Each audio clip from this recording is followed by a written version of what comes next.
Break के बाद आप सभी का स्वागत है आई विटनेस न्यूज में। हम आपको बता रहे हैं सबसे तेज और सबसे सटीक नतीजे। इसी वक्त एक बड़ी खबर आ रही है, राव नरवीर सिंह चुनाव जीत गए हैं। बड़ी खबर आ रही है, बादशाहपुर से चुनाव जीत गए हैं और इंडियन नेशनल लोकदल के प्रत्याशी राकेश दौलताबाद को हराया है। बीजेपी उम्मीदवार है राव नरवीर, जिन्होंने बादशाहपुर से जीत दर्ज की है। इनेलो प्रत्याशी राकेश दौलताबाद को हराया है।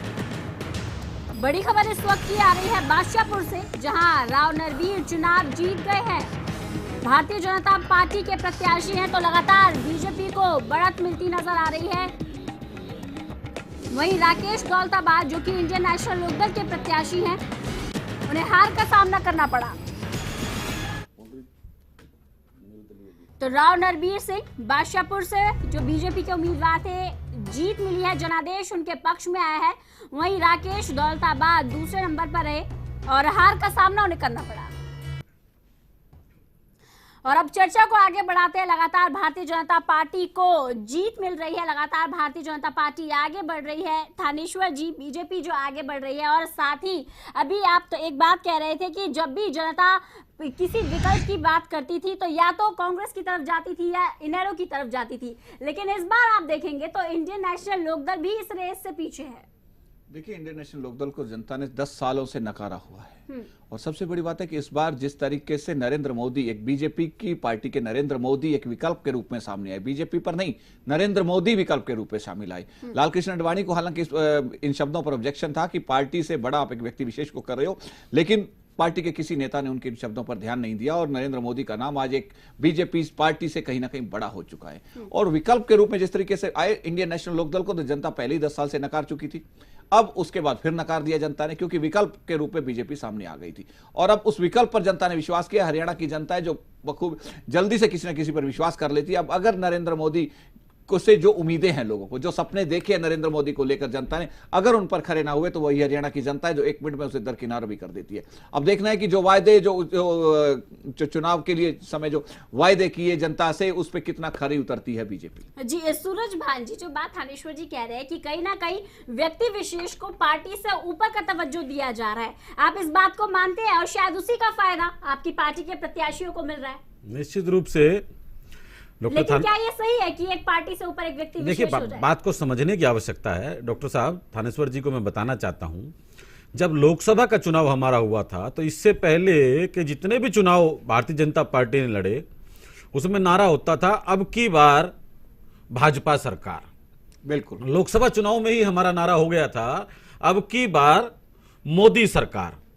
ठीक है। और दूसरी बात, जब हरियाणा प्रदेश में बात होती थी, आप भी कई बार बड़ी गंभीर चर्चाओं में चले जाते थे कि हरियाणा प्रदेश में मुख्यमंत्री का चेहरा नहीं है, आप किसी का नेतृत्व से चुनाव नहीं लड़ रहे हैं, रामविलास शर्मा जी के विरोध में 10 लोग खड़े हैं, कैप्टन अभिमन्यु जी के विरोध में 10 लोग खड़े हैं, अनिल विज जी के विरोध में 10 लोग खड़े हैं, आपसी गुटबाजी को जाहिर करते थे। उन सारी चीज़ों को नकार कर प्रदेश की जनता ने जो बहुमत दिया है वो नरेंद्र भाई मोदी को दिया है। हरियाणा प्रदेश की जनता ने स्वीकार किया है कि जो सेंटर में सरकार है वही सरकार अगर प्रदेश में होगी तो विकास कार्य और तालमेल दोनों सरकारों का बनेगा तो निश्चित रूप से हरियाणा का विकास होगा। जी, यहाँ पर दूसरा कि जब भी माननीय नरेंद्र मोदी जी ने विधानसभा चुनाव में 11 जनसभाएं हरियाणा प्रदेश में की, 11 की 11 जनसभाओं में उन्होंने स्पष्ट कहा है कि हरियाणा के लोगों का कर्ज है, हरियाणा के लोगों का कर्ज है, हरियाणा का नमक खाया है, उन सारे कर्ज को मिटाने का मुझे मौका दीजिए। और प्रदेश की जनता ने पूर्ण बहुमत से नरेंद्र भाई मोदी जी को मजबूत किया है। जैसा हम आकलन लगा के बैठे थे उस आकलन के अनुसार परिणाम आए हैं। भारतीय जनता पार्टी का शासनकाल जो हरियाणा प्रदेश में आज से शुरू हो रहा है, नई सरकार बनने की प्रक्रिया आज से शुरू हो रही है, निश्चित रूप से हरियाणा प्रदेश के एक एक मतदाता की भावनाओं के अनुरूप रहेगी, ऐसा भारतीय जनता पार्टी का प्रतिनिधि तो होने के कहीं ना नाते मैं कहीं विश्वास दिलाता हूं। आपका कहना यह है कि अब जनता को ये लगता है कि जो सरकार केंद्र में है, अगर वही सरकार राज्य में होगी तो विकास ज्यादा होगा। निश्चित 10 साल यही रहा था यहाँ पर राज सिंह राणा जी, 10 साल यही रहा था। केंद्र में भी कांग्रेस और हरियाणा की बात करें तो यहाँ भी कांग्रेस की सरकार, तो भी अब आपके पक्ष में जनादेश नहीं आया। विकास में कहाँ कमी रह गई, क्योंकि विकास के मुद्दे को लेकर ही आप गली गली जा रहे हैं। जी हाँ, हमने जो चुनाव है ये विकास के मुद्दे पे ही लड़ा है। ठीक है कि ये जैसा एक तो ये बात स्पष्ट होगी है कि चुनाव मोदी जी के नाम से इन्होंने लड़ा था और कोई स्थानीय मुद्दे इनके पास थे नहीं, ना कोई स्थानीय नेता था। अब एक बात ये भी स्पष्ट है कि मोदी जी तो हरियाणा के मुख्यमंत्री बनने से हुए मुख्यमंत्री, देखो कहाँ पैराशूट आता है, क्या होता है। और विकास की जहाँ तक बात है, हम तो ये उम्मीद करते हैं कि हरियाणा नंबर 1 है, हरियाणा नंबर 1 बनाए रखें और जनता को जो है ना सहूलियतें मिले, विकास हो। सूरज भान जी, एक सवाल आपकी पार्टी पर अब खड़ा हो गया और अभी कई दिनों तक ये रहेगा भी, स्थानीय मुद्दा और स्थानीय नेता, उसकी कमी पार्टी के अंदर है। आप कैसे कह सकते हैं? राज सिंह भाई ने अगर कोई बात कह दी और आप उस पर प्रमाणित मोहर लगा रही हैं, ऐसी उम्मीद मैं आपसे नहीं करता ये हूं। मोहर नहीं है। अगर ऐसा था तो कि एक स्थानीय चेहरा लेकर भी आप आगे बढ़ सकते थे। कैसे बात कर रहे हैं आप? कैसी बात कर रहे हैं? हरियाणा प्रदेश से हमारे 7 सांसद बने, 2 सम्मानित मंत्री हैं हरियाणा प्रदेश से, राव इंद्रजीत जी के 7 सांसदों में 5 तो हमारे ही थे। हमारे प्रदेश के मौजूदा सम्मानित अध्यक्ष जो 34,000 वोटों से चुनाव जीते हैं, पंडित रामविलास शर्मा जी, इतने सालों में जीते। अनिल विज जी हमारे जो है बड़ी विपरीत परिस्थितियों में भी चुनाव जीतते रहे हैं। कैप्टन अभिमन्यु जो राष्ट्रीय फेस है, अब कैसे कह रहे हैं हरियाणा के पास कोई फेस नहीं है? सूरज भान जी, आप एक बात सुनिए। जो बात आप यहाँ पर कह रहे हैं, जो लगातार आप यहाँ पर बात कह रहे हैं, उसमें अगर आप चाहे रामविलास शर्मा की बात करें, कैप्टन अभिमन्यु की बात करें, अनिल विज की बात करें, तो अब मैंडेट इनके पक्ष में आया। इससे पहले इनके पक्ष में मैंडेट नहीं था, जनादेश नहीं था। इसके अलावा स्थानीय नेता की अगर बात करें तो जो आप लगातार चलो चले मोदी के साथ बोल सकते थे, वो आपने रामविलास शर्मा के साथ चले क्यों नहीं बोला? कैप्टन अभिमन्यु के साथ चले क्यों नहीं बोला? देखिए, मैं आपको एक बात बता दूं क्योंकि चल नहीं पाता। देखिए सुनिए मेरी बात। कुछ भी चल नहीं पाता। हमारी जो पार्टी है वो राष्ट्रीय पार्टी है। मैंने आपको पहले भी बताया, हमारी पार्टी में केंद्रीय नेतृत्व का जो निर्णय होता है वो सर्वमान्य निर्णय होता है।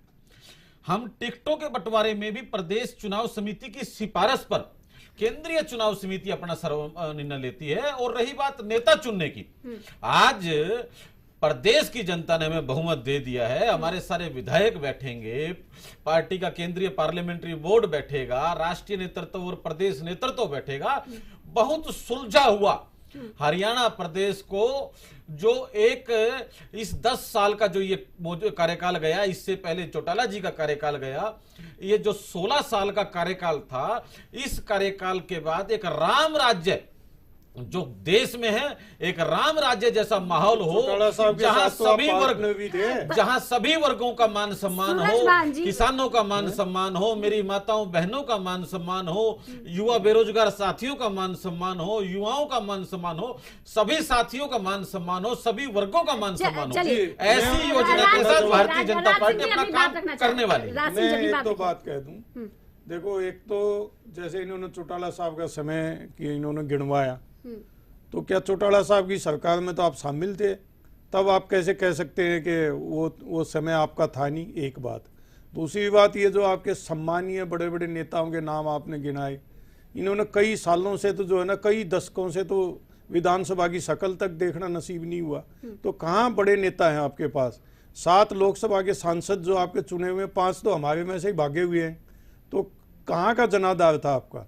ये ठीक है, बिल्ली के भागों छिक्का टूट गया, आपकी सरकार बन गई, चला के दिखाइए। जो आउटपुट जो जनता उम्मीद करी है, उम्मीदें लगा के आपको चुन के भेजा, वो उन पर खरा उतरने की कोशिश कीजिए। इलेक्शन का जो स्टेज है उससे बाहर निकल के देखो, जो पता लगेगा। रही बात किसानों के भले की, तो बीजेपी से मैं कम से कम इतना जरूर जानता हूं कि बीजेपी से किसानों को भले की उम्मीद नहीं करनी चाहिए। एक भी जिस प्रदेश में इनकी सरकार है, वहां कभी किसान का भला नहीं हुआ।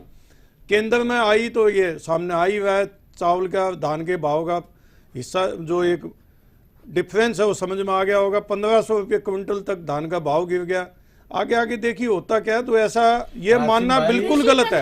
डॉक्टर थानेश्वर जी ने एक बात कही थी, नहीं, मैं कह रहा हूँ हरियाणा के किसान का भला बीजेपी नहीं कर सकती।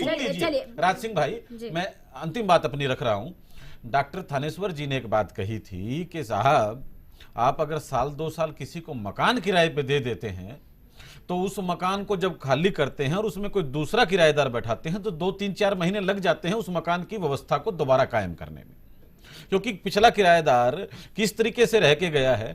अरे 10 साल यूपीए 1 यूपीए 2 के कार्यकाल में जितना भ्रष्टाचार, जितनी अव्यवस्थाएं इस सरकार के साथ रही, माननीय नरेंद्र मोदी जी को आने में आज से लेकर और जिस दिन से केंद्र में सरकार बनी है, आप देखिए रोजाना के सुबह के समाचार पत्रों में हम देखते थे कांग्रेस शासनकाल में एक और भ्रष्टाचार, कांग्रेस शासनकाल में महंगाई दर इतनी बढ़ी। आप रोजाना समाचार पत्र पढ़ते हैं तो आपको एक उपहार, एक गिफ्ट मिलता है। आज डीजल के दामों में कटौती, आज पेट्रोल के दामों में कटौती, बड़ा मजाक कर रहे हो। आज नई व्यवस्था से यह कानून लागू हो। मजाक नहीं, सच्चाई है राज सिंह भाई। मैं जवाब दे रही हूँ, मैं पिछले 10 साल से राज सिंह भाई पिछले 10 साल से प्रदेश की जनता से, देश की जनता से दाम इसलिए कम हुए राज सिंह भाई की कीमत गिर गई। अरे आपके कार्यकाल में कहा हमारे थी समय में जब क्रूड ऑयल की राज सिंह कीमत भाई अब कांग्रेस इतिहास हो गई है, राज सिंह भाई कांग्रेस इतिहास हो गई है। सूरज भान जी आप स्वीकारिए।